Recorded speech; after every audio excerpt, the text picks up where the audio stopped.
about the COVID slide. Now, it's not the latest dance move. The COVID slide has to do with learning. And to understand it, come a little closer. We have to better understand the summer slide.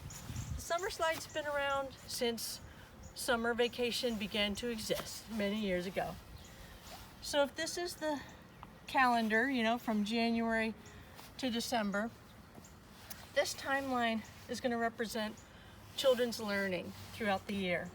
So our ideal trajectory is we're going to be in, say, 4th grade. We're learning, we're on this uphill trajectory, and we get to June, and ideally 5th grade is going to start where 4th grade left off, right? So that trajectory would pick up in the fall over here and keep going up. So it's not uncommon that in reality, what happens is we're going along and we're learning, and summer comes and we taper off, or we maybe even lose some learning that we made during the year. And it's a little bit hard, but kids somehow manage to bridge the gap and catch up and get back on track.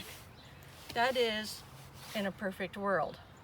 In the pandemic that we're in, that's not the way it's happening. So we're experiencing something called the COVID slide.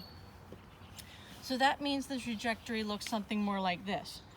We're going along, like let's say we get to last March. Learning abruptly halts. A lot of learning is lost.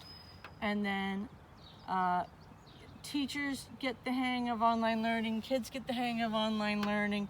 They make up some ground. They're not where they should be at the end of the school year. Fast forward to the following March. Now this is being filmed in April.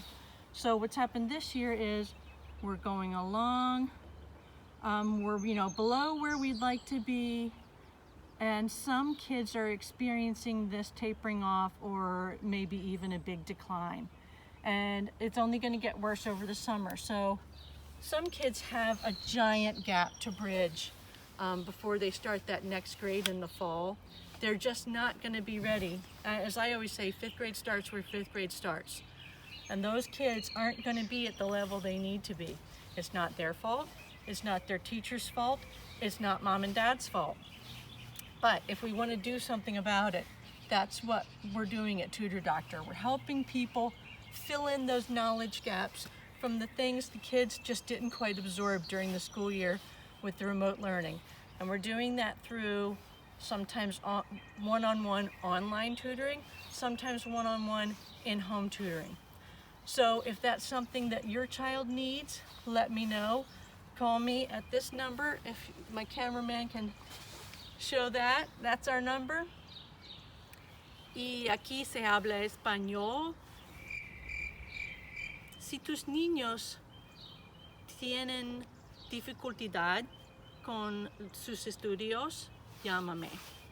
Rhonda Fresha, Tutor Doctor. Thanks.